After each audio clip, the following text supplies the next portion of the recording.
Dr. Graham, if I may. Yes, please. So I want to go back to your compensation tool that we developed for you. So folks who would be held harmless under that provision were kind of indicated in those salary buckets by a dark blue. Mm-hmm. So the hold harmless provision would actually not have any impact on your budgeting for this new program because it's already built into the current budget. So we'd have to be very clear with the legislature that this is bringing up those people to this level, but you still have the commitment in the budget to pay people who exceeded that amount based on previous policy and statute. So I think that's the communication we have to give to OSBM or the legislature, whoever's modeling the cost out for this, is that we're assuming there's a sizable chunk of our teachers who would fall under the hold harmless and continue to be paid under the provisions that we saw prior to this switch in the model. And then the question about the administrators, I completely agree with that, and that's going to be an issue. And I think that issue in particular comes in the next phase of work around our human capital work under the Polaris initiative by Superintendent Truitt. That work, we've got to then take what we know about the teaching profession and see how it's impacting other roles in our schools and what kinds of this similar work, what this work looks like for those roles as well. Thank you, Dr. Thompson. There was a question there in the chat as to what I was meaning by that is, basically if we take some of these minimums that we have with teachers from what I'm understanding, and then we add a national boards and a master's to some of these classroom teachers and the tiers that we currently have with our administrative levels and salary supplements that we have, they would ultimately surpass some of the numbers that we currently have. So if we don't have some type of change in those salary flows, then we would have some unhappy administrators within our schools, I would foresee. But I haven't seen all of the numbers together yet. Thank you. Yeah, I'll make sure everybody understands what Bill is getting at here is that the compensation structure for principals is based on school size and performance. And so you could see, but whereas this model for teachers is not, so you could see a situation where you have an advanced teacher in a small elementary school who is actually earning more than the principal of that same elementary school because these compensation systems are not aligned. And that is, it's a very important pain point for us to recognize and to address as quickly as possible. But I would hope we don't use that as a means to delay this work because, this is the biggest group, and then this is certainly the most complex and difficult to work out. And then we could move with haste to other areas to ensure that those compensation systems are aligned with this vision. Yeah, Dr. Tomlin, that was the point I was going to make. As I understand it, our focus is making certain that we remain true to what we've been asked to do as a subcommittee, given our charge. And I assume there will be another work group, could be this one, I'm not certain, that would focus on the administrative piece of this work. But as I see it, our job is to continue to push forward to achieve our charge and then let the other group, whomever they may be, or the other entity focus on that next component of the work.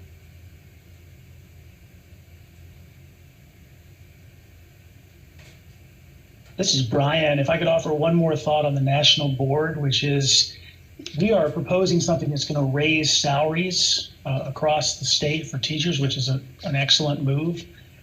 if the national board stipend is a percentage of pay, that will effectively increase the national board supplement that the state is paying for. And I would just suggest, even if we sign on to keeping the national board, do we want to increase what the state is paying for national board?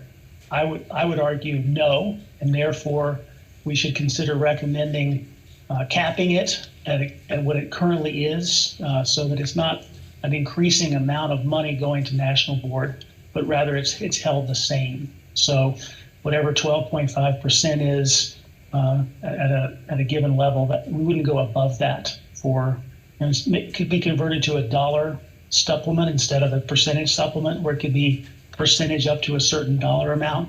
But unless this committee is saying, hey, we want to increase the amount of money we're putting towards national board, which I don't think we've really talked about, I would suggest capping it in some way.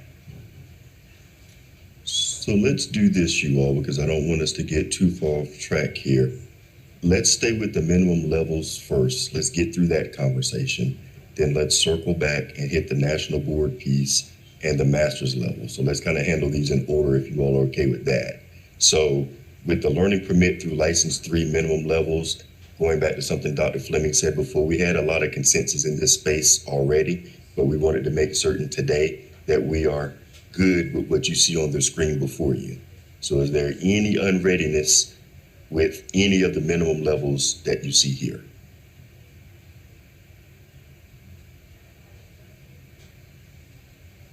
Okay.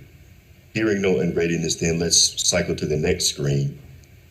Put before you once again the proposed or recommended minimum levels for the license 4 and the licensed advanced teacher. Again, we had a lot of consensus in this space. So what we have here is pretty much a recommendation that takes the consensus that we had and finalizes it. Any unreadiness or any discomfort with these proposed minimum levels?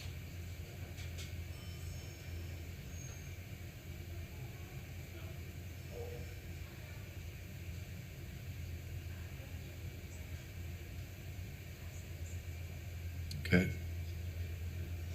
So hearing no discomfort or unreadiness, we will make the assumption that we are solid with these proposed minimum levels for every license level presented to you. Let's now circle back to the national board conversation and make certain that we are comfortable with what has been suggested, but we definitely want to have a conversation around it as a subcommittee, with the 12% premium being untouched. Are there concerns? Are there questions? Any clarification needed with what has been suggested relative to national board?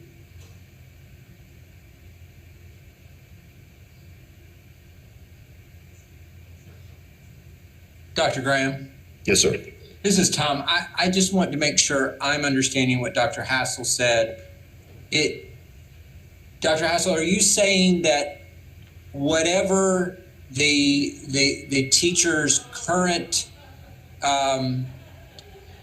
salary premium is, not a percentage necessarily, but what the current, so you're currently getting 12% of $40,000, and so that's $4,800, I guess. That's your national board premium, regardless of what you make on the new salary schedule. Let's say under the new salary schedule, you moved up to 56. You'd still only get that 4,800, and that holds the expenditure from the General Assembly constant at its current rate.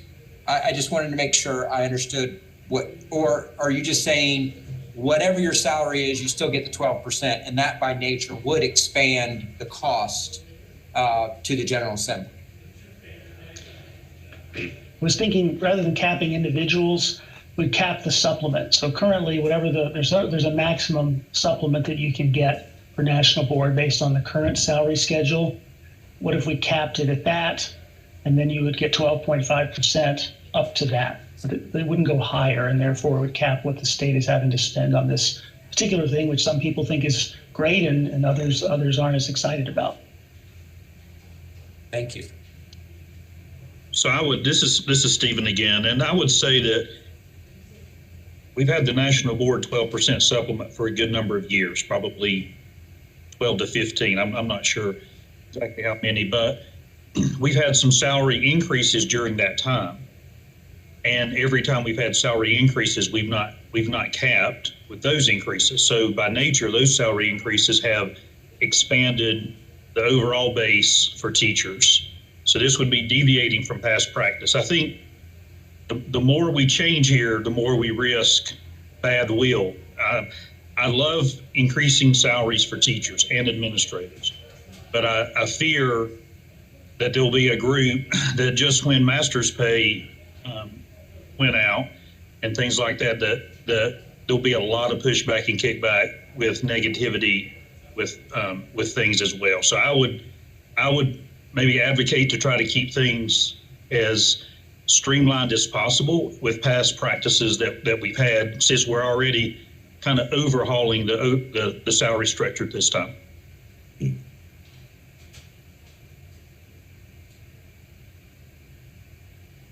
Other reactions?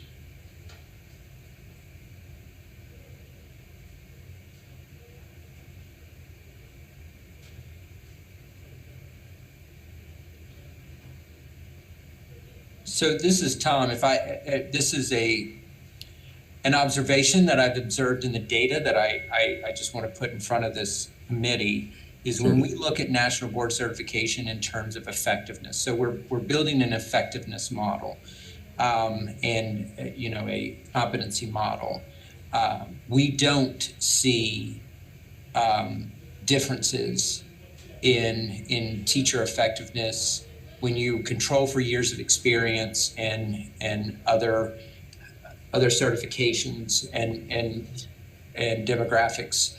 We don't see a difference in nationally board certified teachers and their effectiveness with students.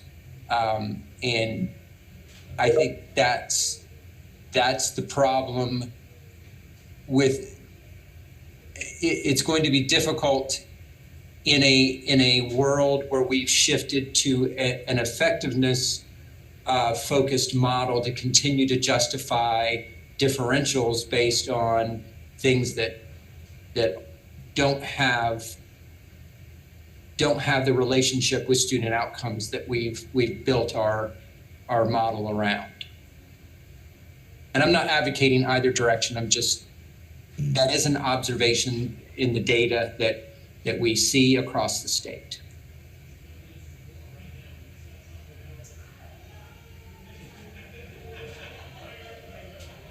Dr. Tumberland, what about retention? Do we see that those teachers who have national board certified or national board certification stay with us? I don't have any data on that I don't analyze the attrition data from that perspective, but that's interesting. It wouldn't take a great deal for us to do that. If that's of interest to this group and kind of thinking about this, I'm happy to look at that and get information to you. This is Andrew. I think if you did go down the route of having the team look at that, we wouldn't want to look at folks in their first 3 years of teaching experience, because you have to have, I think it's 3 years of teaching experience to even attempt the national board. So we would want to make sure that we're looking at two groups that are as alike as we can make them. I would agree with that, and I think you'd need to look at those probabilities relative to their years of experience. So you'd want to kind of look at those probabilities within an experience band, because teachers have different probabilities of leaving the state given a certain number of years of experience, and so we would want. I agree with you on the former statement, and we'd want to make sure we looked at this across years of experience groups rather than just across the board. I think having that information would be useful. The more we can paint a comprehensive picture of what's occurring in that space, the better off I think we are. It allows us to make some evidence-informed decisions. So this is Marcy, and I agree. And in going back to the question that Bill and Stephen brought up earlier, and to Brenda's comment in the chat about the principal salaries, if you look at the advanced teacher adult leadership at 72, I think that's where we landed, and then add national board on top of that, it's a little over 8,600. You're going to have teachers, 10-month employees, who are making a little over $80,000. I don't have a problem with that. To Stephen's point, I'm all for giving them increases. But when you start talking about that and looking at a principal position and a principal salary at $68,000 being 12 months versus this teacher that's going to be over $80,000 at 10 months, that's a huge difference for what some of our principals are going to be. And you're going to start pushing closer to where these teachers are going to be exceeding, and even some of them much younger, because they have the potential possibly to get to that highest advanced teacher adult leadership earlier in their career than principals and assistant principals have gotten to their roles. I just want us to be understanding of that as well when we start looking at it. It's a difference of a 10-month salary versus a 12-month salary. When you start looking at even 72 to 68 before you add national board. And so, and I thought that in one of our earlier meetings, we had talked about the fact that these would not, and maybe I missed it, and which is entirely possible. I thought, and that's the reason I asked about masters. In the last reference that I had to any of this, these salaries were intended to exceed anything potentially someone may have earned with masters and national boards, so that those things were no longer an issue, or not really an issue, but this was kind of surpasses that, and that would then not be a point of contention for consideration in this. So I just don't know where we're at with that. I'm fine with the minimums. I think we do need the data, and we need to probably have a little bit more discussion around national boards, because I'm personally not comfortable with continuing 12% national boards if we're also not going to look at 10% differential and the doctorate differential and the advanced level differential on the teacher's base pay as well. So I'll ask our DPI staff if it's possible and feasible to have that additional information on national boards for our next meeting in November. We will do everything in our power to achieve that, Dr. Grant. Thank you, sir. Dr. Grant, this is Jeff Coltrane. Yes, sir. I think this has been a good discussion, but a couple things I'll point out. One is, I wonder if it's worthwhile, to Marcy's point, to think about these two advanced licenses, that those salaries, it would more be of a supplement on top of license 4 versus an actual salary. And I don't know how the national board supplement is considered, but if it's on base salary from the state, that would remove that as a potential issue if it's just considered a supplement. And I know the supplement is only when you get hired into that position. So it's not that anybody with that license is going to get that supplement. It's just when you get hired. So that might be one way to correct for that. And then the other thing I'll point out, and I think just to put this in context, is I think a lot of our discussions or our calculations on this have said that we're talking about probably, several hundred to maybe even $1 billion investment in teacher salaries to get to these license levels, which is significant.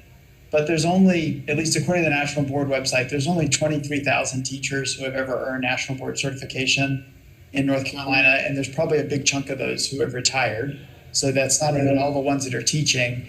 And what we're probably talking about here is only in the tens of millions more dollars if we keep the 12% supplement on top, because it's going to be a small, percentage, because it's, the average teacher salary is going to go up a couple $1,000s maybe. So we're only talking about, in the tens of millions versus the larger increase that we're talking about here. So I think to put that in perspective, that this is probably only a small dent in funding. Obviously, it's a big issue, but only a small dent in funding to keep that 12% there, if we think about that.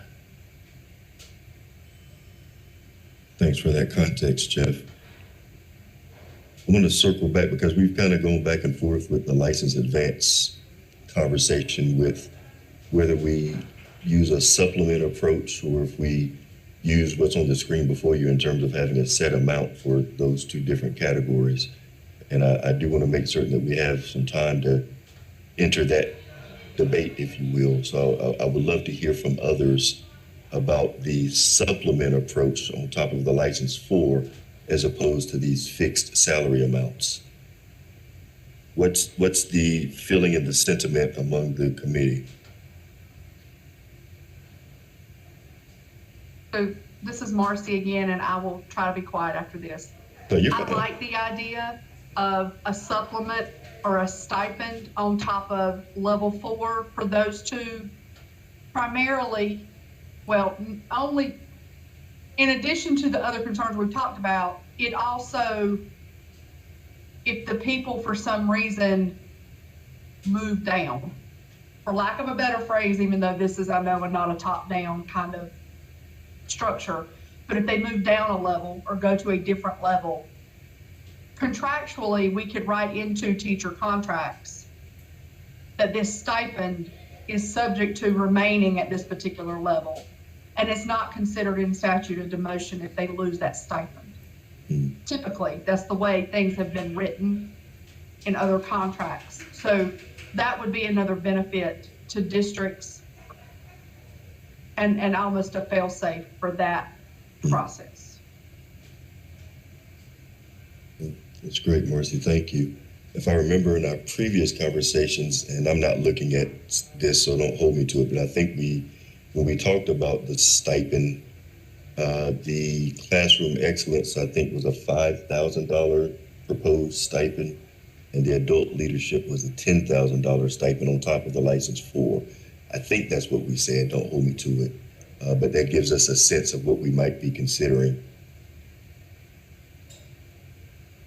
Other thoughts and comments and reactions to this notion of a stipend on top of license 4 for those advanced license levels, as opposed to the fixed salary amount that you see on the screen? This is Bill Griffin. I agree with Marcy. I think it makes a lot of sense when writing contracts that you don't put something in there that lets you get out of. So a stipend certainly does allow for earning of that stipend, but also moving, not held at contractual.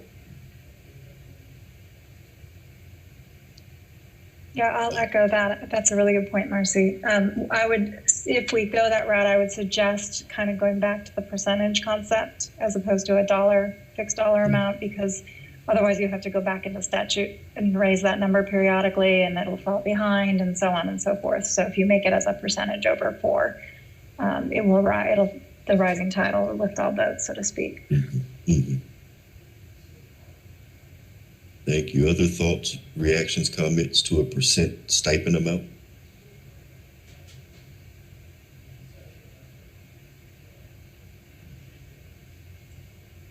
So this is Tom Tomberlin. Just so I'm hearing this correctly, so staff can fix the display here. So what we would say is licensed advanced teacher classroom excellence. That is license 4 salary plus a 9% supplement for the role, and then for licensed advanced teacher, same thing, 56 plus, and I think that's going to be about 15%, somewhere around there. Would that be the correct way to display that salary recommendation?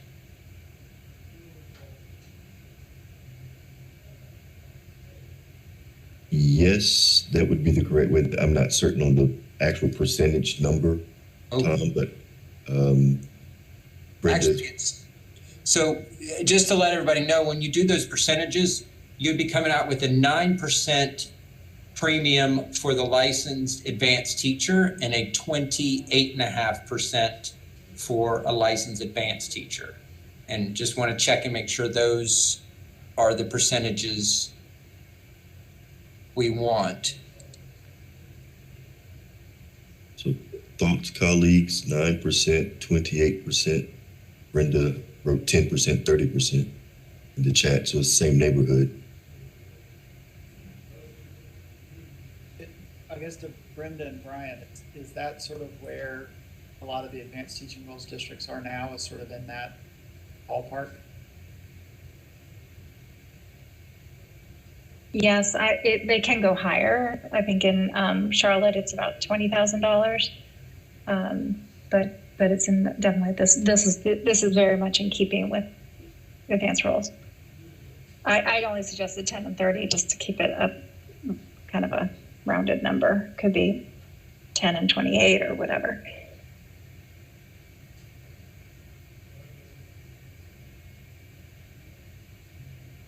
So let's handle this in two parts. Anyone opposed to the idea of the stipend approach on top of the license 4? Are there any strong sentiments that would negate going in that direction?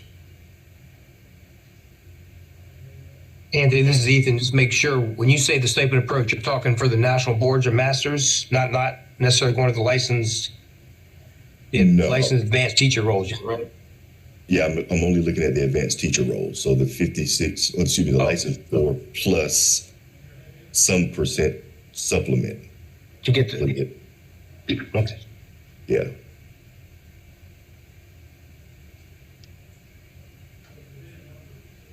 Okay. We would probably, just as Bill Griffin, we probably need to get some legal guidance with writing that into our contracts. We've had to do that with administrative contracts the way they read now, but looking at those percentages, are they based on base salary before that of any local supplement or national boards or any, advanced degree or anything that we come up with? So we just need to look at that language to make sure that it works out for us legally. Duly noted. Right. All right, so it sounds like we're good with the license 4 plus supplement approach. Now the question is it 9 and 28, 10 and 30, 10 and 25? I personally like 10 and 30, but that's Anthony Graham. Any conversation here or any thoughts in this space?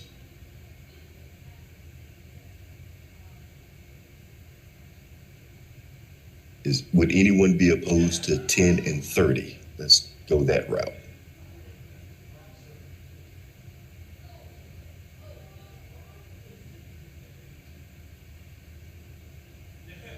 So I'm going to say this and just leave it where it is. Nobody has to respond or even acknowledge. I'm okay with 10 and 30 as long as the level of work and responsibility when we get whatever the group is doing that outlines the different requirements and expectation for these positions is aligned to that. But that's not under our purview and we don't know yet what that is, so. And I tend to agree with Marcy on that. Again, it's not within our structure of work here, but I agree there's some accountability behind it as well. Mm-hmm. Would that still hold true even if we did 10 and 25 or 10 and 20? That would still hold true, right? Irrespective of the percentage amount. It would for me. Yes.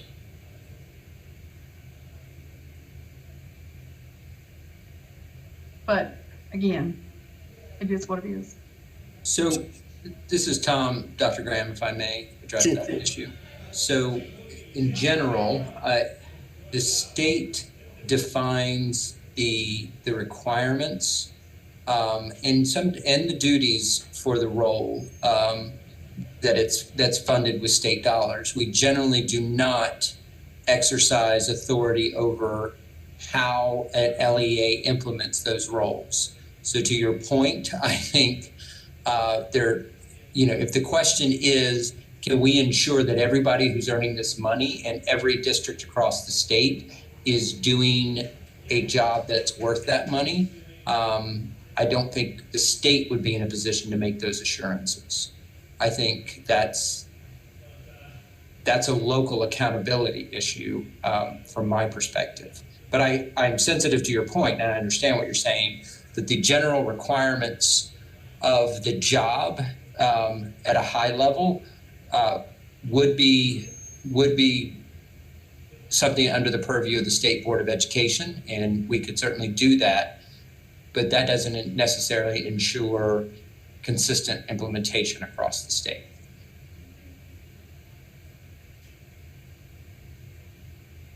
Thank you, Dr. Tomlin. Any other reactions or sentiments in this space? Dr. Graham, Ethan, Pitt County, just, our advanced teaching roles is designed, as people have said here, is designed because those individuals are doing more work with more kids and more teachers at the building level. That's why you're paying them more money. I would assume that that's what these licensed advanced teachers, exactly the same thing. I mean, we are expecting them to do more work at a higher level and get involved with more kids and more teachers on a day-to-day basis. I think that's just got to be a no-brainer, right? Correct. That's the way I'm interpreting it. But if I'm off base, I welcome anyone to correct me.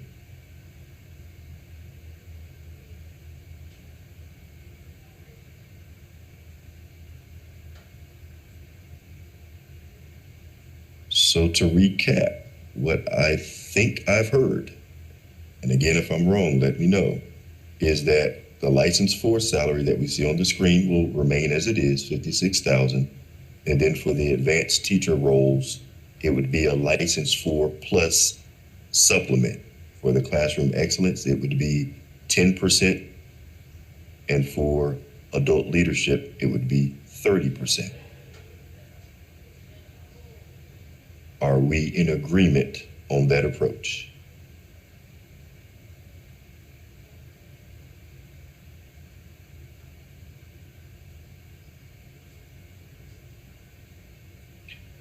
Dr. Fleming, I'll bring you into the conversation to make sure that I'm not missing anything or imposing my will on the group. No, I was about to say, I believe that's correct, but I didn't want to speak ahead there in case someone else had to share something. But I believe, in my opinion, that is accurate. Okay.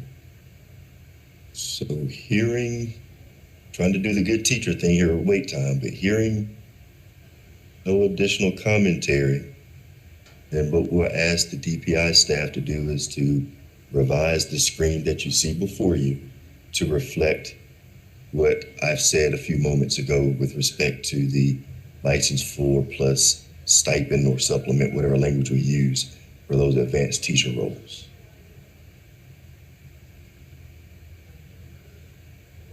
Okay. All right. Hearing no unreadiness or uneasiness or pushback, then we will move forward to the next part of our meeting, which is a focus on professional advancement accounts. Right. So as I understand it, and I'll look to the DPI staff to correct me on anything that I say that could be wrong, but as I understand it, the professional advancement accounts, is a set amount of money that's available to those teachers that are in the license 1 to license 3 level. These funds would sit essentially almost in escrow and support professional development activity during that time period, with the goal of helping these teachers advance to the license 4 level. Once those funds are depleted, then the teacher no longer has access to that amount, and any unused funds would return to the pool for reallocation and use elsewhere. So that's the way I understand the professional advancement accounts. DPI staff, am I off base in any way? I think that is correct in general, yes. So colleagues, our job then is to have some discussion around how much that professional advancement account would be per educator.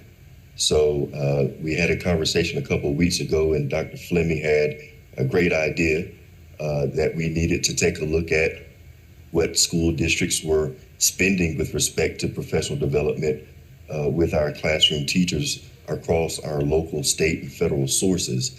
And we decided to look at a number of school districts so that we could have an informed conversation here this afternoon. So I am going to turn it over to one of our DPI colleagues, if you don't mind, to kind of talk us through what we found once we engaged in that analysis. Hi, everyone. This is Kim.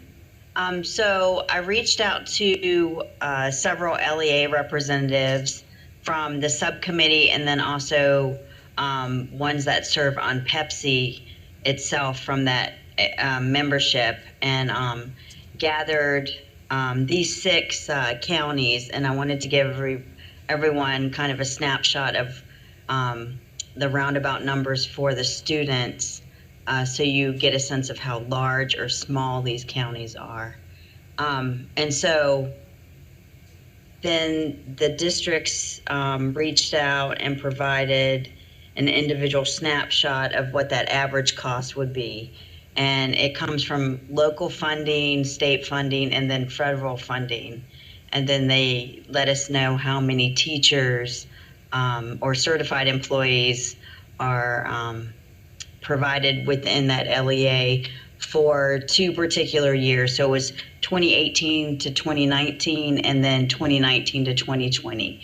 We decided against 2020, 2021, and the current school year, 2021 to 2022, just because of COVID and how different things could be. And we decided to go all the way back to 2018, 2019, because that was definitely pre-COVID, to give a more honest estimation of that, what that average cost would be.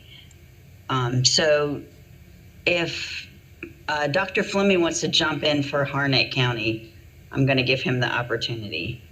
But you can see the snapshot here, and he gave the state, local, and federal numbers per teacher, and then he gave the total across 2018, 2019, and then 2019, 2020. Yeah, so what we took was the object code within the chart of accounts for staff development. We had my finance officer kind of break this down based on state, local, and federal funds. And you can see, I think even 18-19 is probably, I would think would be a little more accurate, though you can see we spent, you know, I'll say $100 more a kid, or excuse me, $100 more per adult in 2019, 2020, and I haven't dug down enough to see why, because when we left in March, you would think there was, while we were mostly through the school year, and of course there were plenty of online staff development opportunities that we could have paid for as well, but a little discrepancy there. But took a look, as you can see, 2018, 2019, when you add up all 3 of our fund sources, we're right about $560 per teacher spent on professional development expenses, and that includes everything around professional development, not just our registration or whatever it may be, or a speaker, whatnot. So I was pretty impressed with that number. Then I saw Ethan's number in Pitt County, and I realized, hey, maybe we're doing something wrong. But as I take a look at Wake and all, I felt a little better. One thing I will caution with this, and I think that there could be, you know, some issues with things, is where one LEA may get a huge federal grant that is really focused on PD that other LEAs don't get. That could skew the number. LEAs, certainly with local money, that would change LEA to LEA.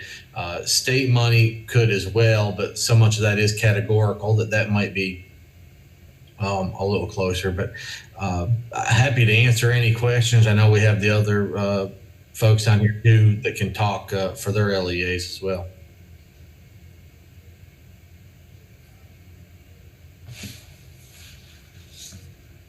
Dr. Fleming, this is Tom Tomerlin. May I ask you a question about this? Absolutely. So when in these numbers, this is, I want to make sure I'm understanding what we're looking at in terms of professional learning. Is this professional learning that is applicable? So all teachers engage in this, or we're just creating that per teacher amount that some teachers might have participated in a particular training, but others did not. That's right. The math is real simple. That's right. Yeah, the math's simple. We took our 25. We just took certified staff only, and of course we say per teacher, but we actually took all certified staff, took out the classified, only have certified, and divided that by our total expenditure in each of those line items, which I'm trying to think for us is roughly $1,250, close to $1,300, I think. So when we divide that out, that's where we get the number. And we don't know on the quality of staff development. We didn't filter that out. We didn't so I think there's a lot of factors in there that if this was going to be something scholarly, we would have a little bit of work to do before we got to a real number. Oh, sure. And I wasn't trying to get to beat you up about your methodology at all. I just so it is possible that if we looked at a beginning teacher, that number could be higher for a beginning teacher than it would be for, let's say, a 20-year teacher. That's correct, right? If they know they're retiring and they're in their last cycle of renewal, they don't plan to renew again, they may not have attended anything, so you're exactly right. I think it really varies. Now, one of the other districts, and I don't know if any of these other districts that submitted numbers, if they drilled down a little further than we did, I'd love to hear that, because like I said, we kind of just did straight math there and multiply and divide pretty much. So.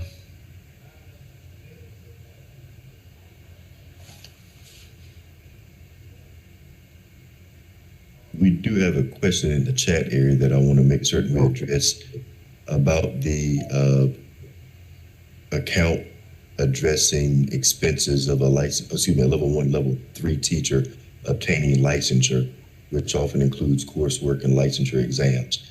Would these funds be used for that purpose?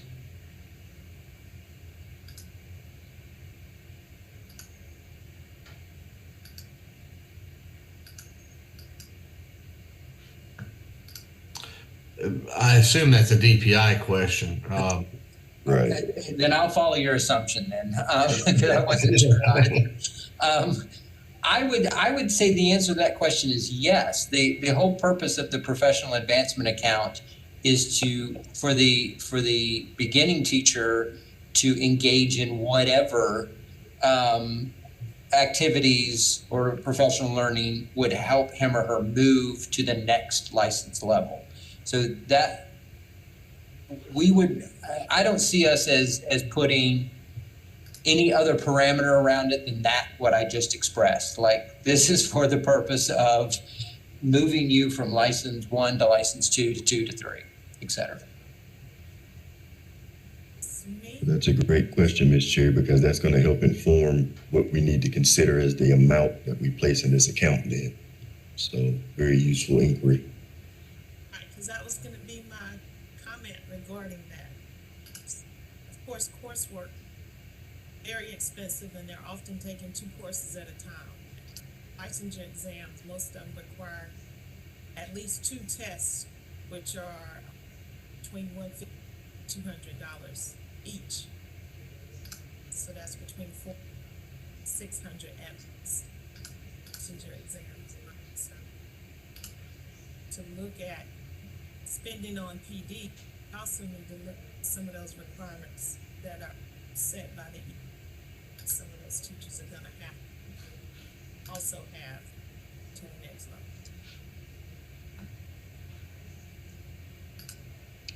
Excellent point. So as we continue this conversation, it will be important to keep that perspective in mind. We're just not talking about attendance at conferences and those types of things. We're talking about licensure exam costs and other coursework that might be required to move to the license 4 space. So let's keep that at the forefront of our conversation.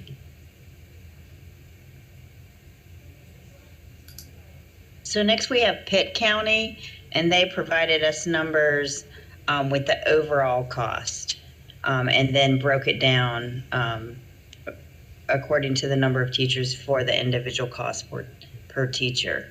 Dr. Linker, would you like to add more comments to that?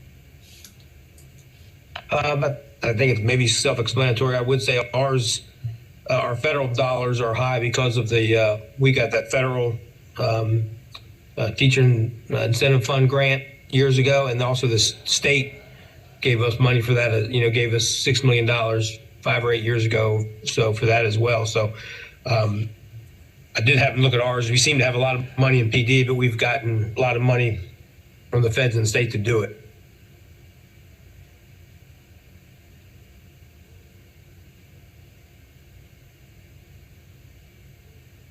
Are there any questions? Oh, go ahead. Oh, I'm sorry. I just want to, so I see the federal money there and your federal TIF grant, I assume is in that. Is your advanced teaching roles state funding included in your state portion? Yes. Okay. Or it's in the, I'd say it's in the state, not the local. I'd have to double check. My finance officer is not here right now, but sure, I would assume it's in the state portion. It's not, because we don't get much state anyway. Right. Yeah. I just wondered if it's if you're including that, and that's helpful to understand. Yes. And then we have Wake County, and if Dr. Holland would like to add anything. No, ours is set up similar to the others, calculated similarly. Now, what this does not necessarily include is in-house PD that doesn't really have a cost associated with it. From what we do in-house, sometimes there's not necessarily an expenditure because we don't calculate employee salaries that is providing that, or things that we've done virtually may not be included in the, but of course the cost by year is not that different. So. Thank you. And then Greene County. So this came from Dr. Miller's shop. He is not on the call right now, so if you do have any questions for Dr. Miller, let me know, and I can also relay those to him. But you can see it's the overall cost, and that's broken down by teacher, and then the number of certified staff. So it is certified staff, not just teachers.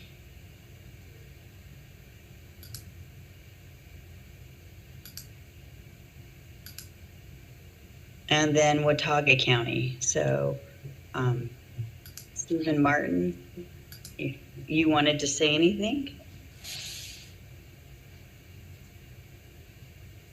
I'll just say we lost some teachers from 2018 to 2020 with 20 fewer teachers, but I think it's just like the others. We just talked to our finance director, asked for the object codes, and it's broken down there.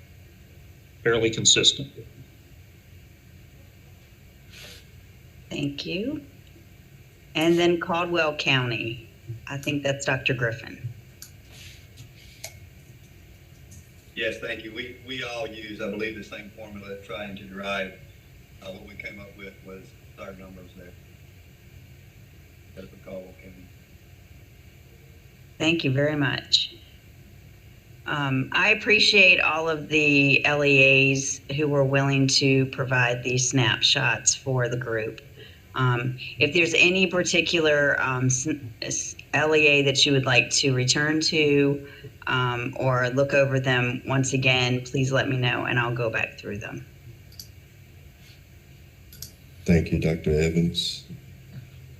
So we got a chance to look at several counties, several districts, and we can see that the per teacher cost ranges anywhere from $401 up to, I think what I saw is a high of 1,000 and some change. But again, we don't know if, this is limited to beginning teachers, or this is kind of the whole population of teachers, if you will. And we also don't know, to what extent these dollars may have been used for, to Ms. Cherry's earlier point, things relative to coursework and licensure exams and so forth to get to that license 4 level. So at this point, what we want to do is just kind of engage in a discussion about what your thoughts are relative to what might be a proposed amount that's feasible, that makes sense, that would support an individual who's in that license 1 through license 3 level to advance his or her career to license 4. Want to hear your thoughts and ideas, any clarifying questions that you might have, and so forth.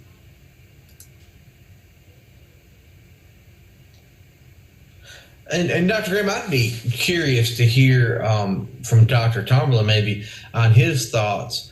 Would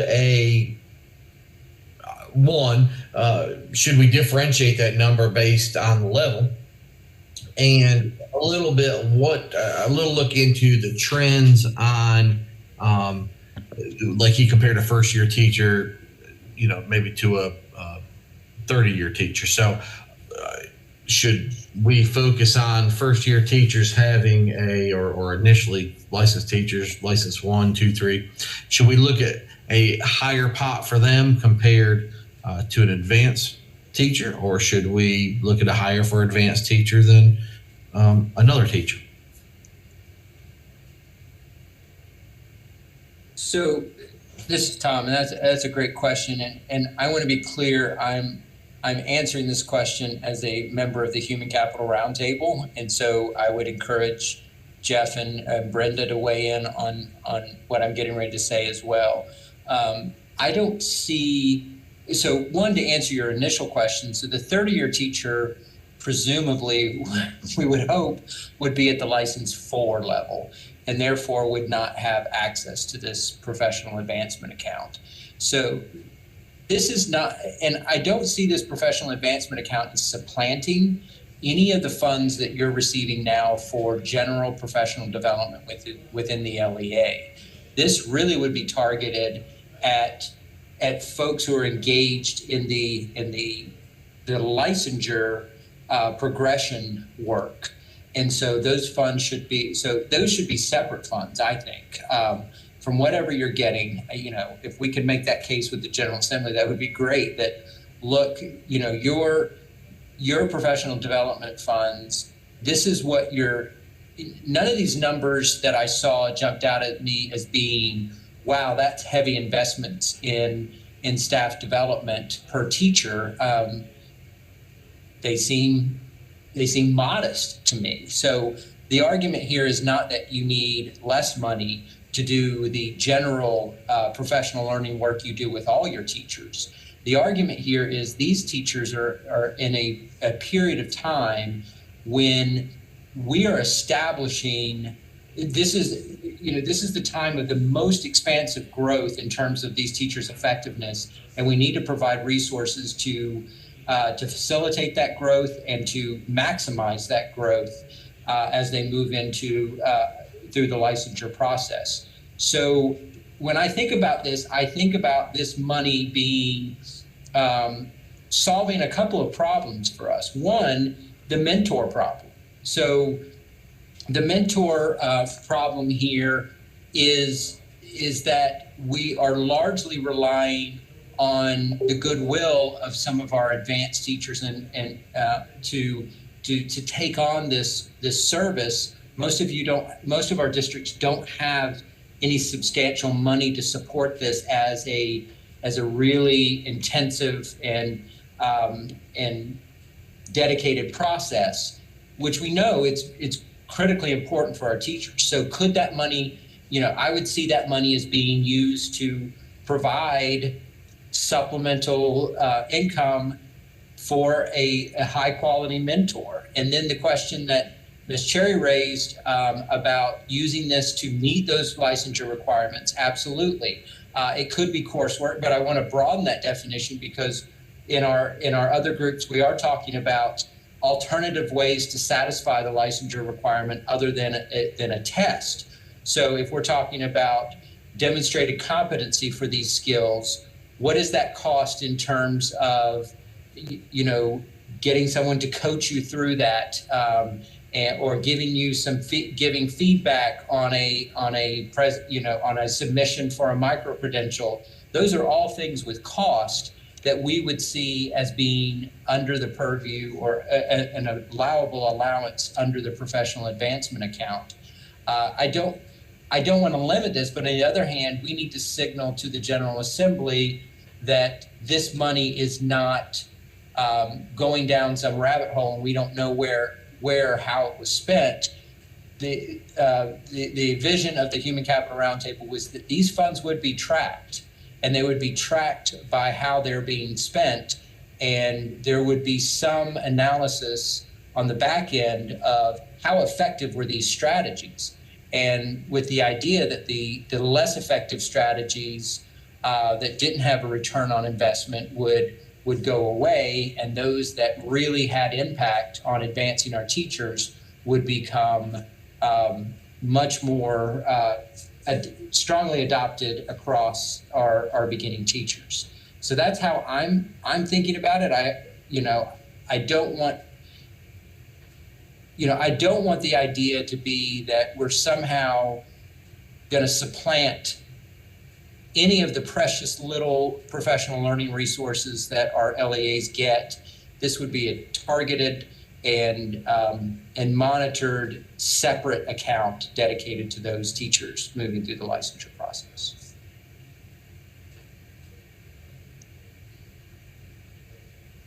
I'll second everything Tom just said, and I know Brenda put it in the chat as well. That's exactly how I think the roundtable had thought about it. That makes good sense. Thank you. Particularly with the prior to level or pre through level 4, like Brenda put. Thank you.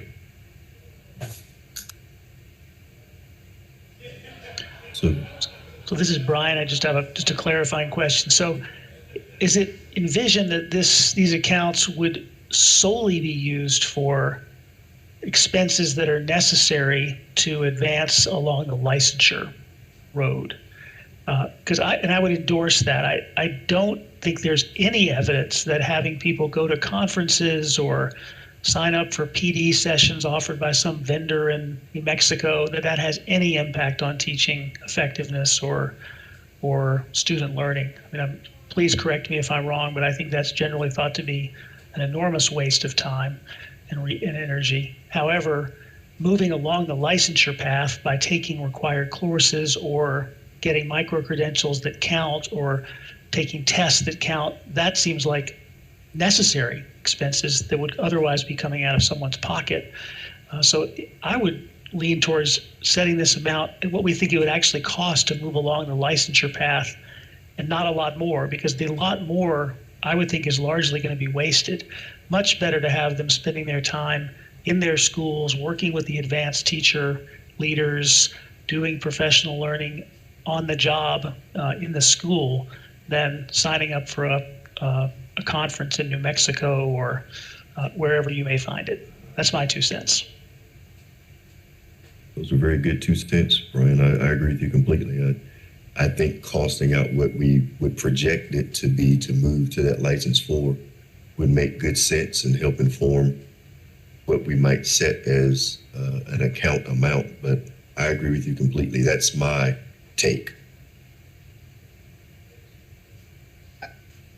I would agree with that as well, Brian and Dr. Graham. And I think, and Tom and Brenda chime in on this, that the roundtable had sort of envisioned like a $5,000, which I've heard, and somebody can correct me, is generally what tuition costs would be for completing licensure only courses if you have a bachelor's degree. At least that's the amount I've heard, but somebody else might have a better sense of that. But that would tying it to what tuition would be for licensure only coursework, might make sense. Obviously, under this, it doesn't have to be used for courses, but that would tie it to that amount. Yeah, Jeff, you're in the right ballpark depending on institution type and delivery modality. Obviously, it's a little bit cheaper for some institutions to deliver their courses in the online format as opposed to in person, but depending on institution and delivery modality, 5,000-ish in that range would help with coursework.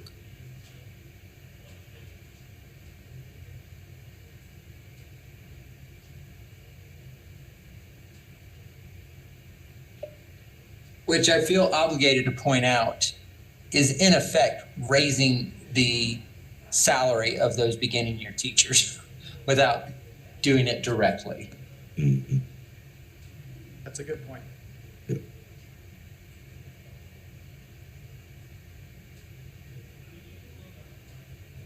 I'm happy to just say out loud what I just put in the chat. They would not receive this money for themselves. So it wouldn't be pay. It would be the cost of support, right? And just to clarify, I think the thinking is that at each of these levels, if it takes you 2 or 3 years to move from 1 to 2, it's one $5,000 stipend. And if you move, when you move to 2, you get another $5,000. That was sort of the, and I really think this is worthy for a discussion of whether or not this is the right strategy, particularly since somebody could go from 1 to 2, 2 to 3, 3 to 4. They could leap from 1 to 4. They could go from 1 to 3, 2 to, whatever. So just kind of have that conversation, whether or not we're talking about 5,000 at each step and so on. So that's a great question, because that's the same question I had a few weeks back as I was trying to wrap my mind around this. Is it a set amount for the license 1 through 3 that's available, and educator would draw down the amount as he or she sees fit, or is it an amount per license level? And I left that conversation under the impression that it would be a set amount for licenses 1 through 3 that a person would draw down as she or he sees fit to meet whatever the need may be per license level, as opposed to an amount per license level.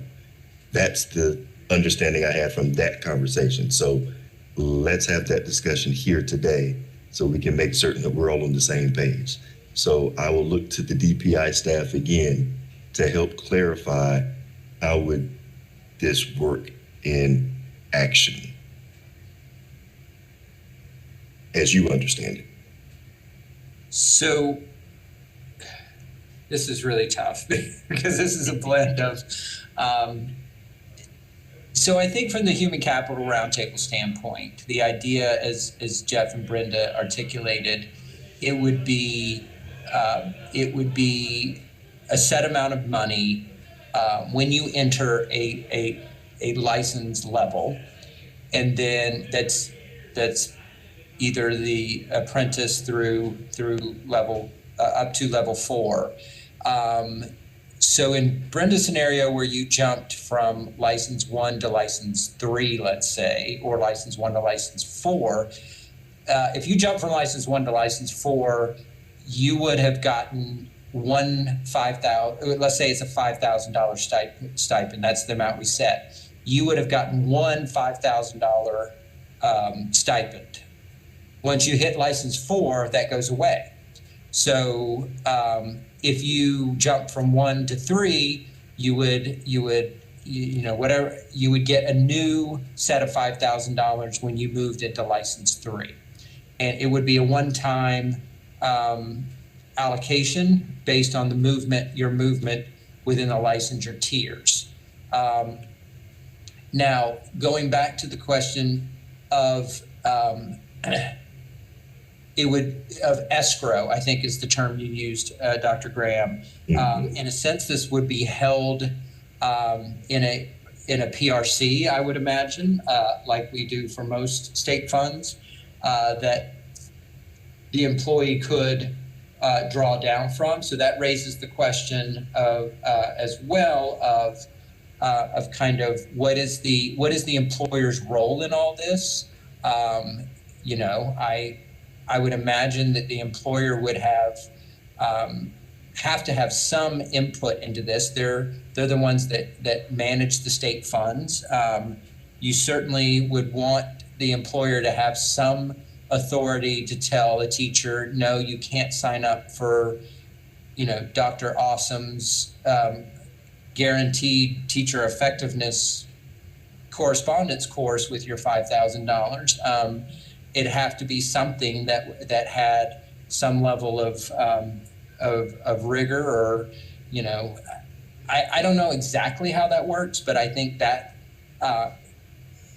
I could see that part being kind of off the table for this group, because that is something that DPI finance and board policy would have to govern, and we could, kind of punt on that question. But I think the underlying question is, it's a refresh of those funds.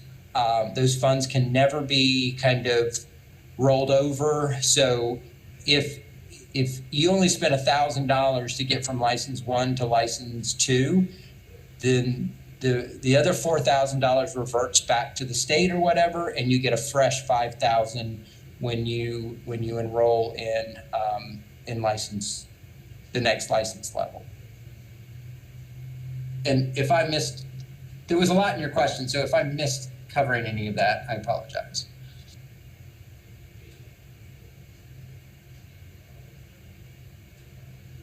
That's very helpful. So we're looking at it by license level, an amount that would refresh once you move to the next level. And any amount unspent goes back to the state or wherever and will be reallocated. And if you move from level 2 to level 4, then whatever you've used that's all you've used. You're now at level 4 and you no longer have access to those funds. So good clarification.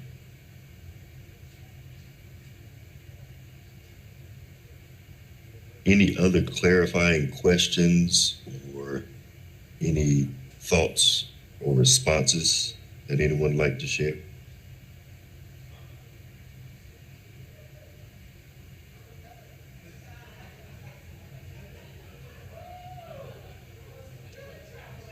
So for the purpose of advancing this conversation, what I would propose we do, I think Jeff threw out the number 5,000 and we seem to settle on that in our examples. If we could use that number as kind of an initial target number, we'll ask that we go back and take a look at what it might cost to move from a license 1 to a license 2, considering coursework or licensure exams or professional mentoring or whatever it may be along that continuum. And we'll try to figure out, would $5,000 be sufficient? Would it help me move from license 1 to 2 and then from 2 to 3 and then out of 3 to 4? So we'll start with that as a baseline to try to do some projections around cost analysis and come back and share what we learn. Is that good for people?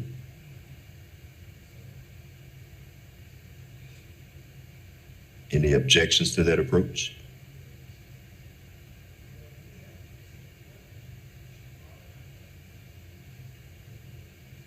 Dr. Fleming, any comments from your vantage point?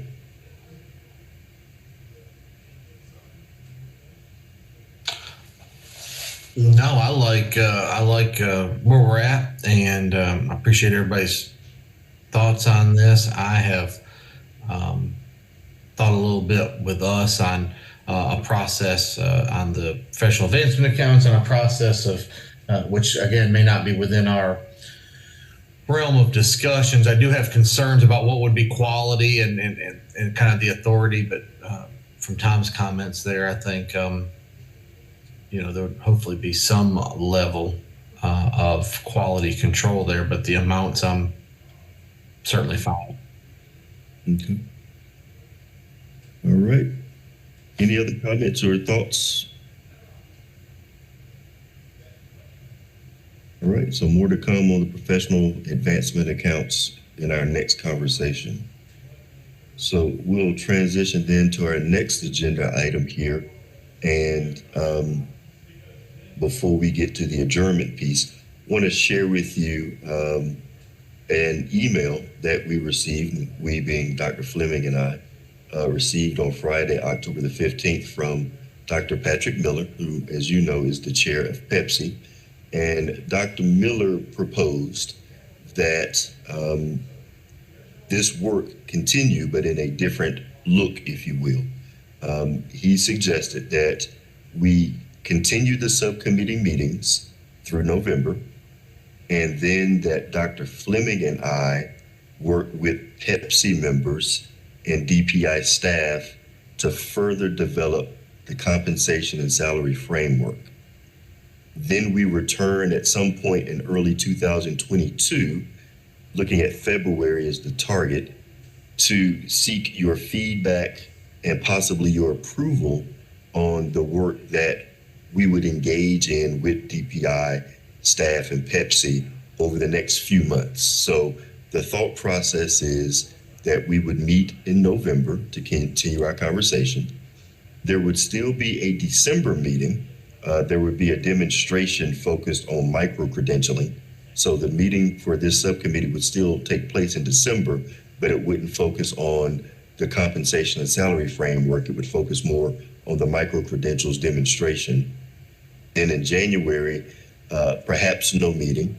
And then February, there would be a meeting proposed where we would come back and present the final leg of the work, if you will. So looking at the hold harmless provisions and any other pieces that we might not be able to wrap up by November. So that was the proposal by Dr. Miller. I felt that proposal made sense. Dr. Fleming, make certain that I don't misrepresent you here, but I believe you felt that proposal made sense as well. So we wanted to come back and make certain that we shared with you all this proposal. Dr. Fleming, anything you'd like to add, sir? No, I think you cleared it up pretty good, and I think we'll get through this and again work with PEPSC directly on it. So are there any questions from subcommittee members? The idea is to continue the work, and we've done a great deal of work. I don't know if you all realize what we've done over the last 6 or 7 months. This has been a lot here, but we've made a lot of progress working through a lot of data and models and so forth. And I've been so impressed with your engagement throughout the process and your involvement and your willingness to share ideas and recommend and suggest things. So we don't want to devalue the work that you've done. We want to make certain that as we go into the holiday season that we continue to lean into this work and accelerate it going into the holiday season and then coming out of the holiday season and not waste your time. So are there any concerns about this approach?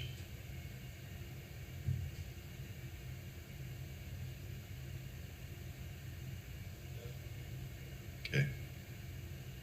So hearing none, then our next meeting would be in November. The date would be November the 18th from 1:30 to 3:30. And then, as Dr. Evans put in the chat area, there would be a December meeting that would be a joint meeting with the prep and entry subcommittee, on December 15th. And Dr. Evans will email all the subcommittees about this change. Then maybe not a meeting in January. We'll figure that out as we move forward. And we'll try to circle the calendar for perhaps a meeting in February of 2022 to come back and share with you the work that we do in partnership with PEPSC and DPI staff. So that is the planned approach over the next few months. Are there any questions that you may have?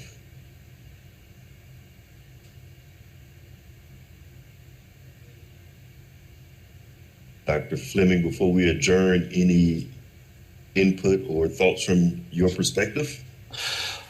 Well, I appreciate everybody's work today, and as I think about what we've accomplished thus far, I'm rather impressed that we have gotten through so much in relatively a short amount of time. But look forward to continuing this work for the next few months, and I believe there will be a day that we'll see all of this pay off, and hopefully it'll be sooner than later. So thank you, Dr. Graham, and thank you, everybody, and thank you to our DPI staff, too, for all your hard work.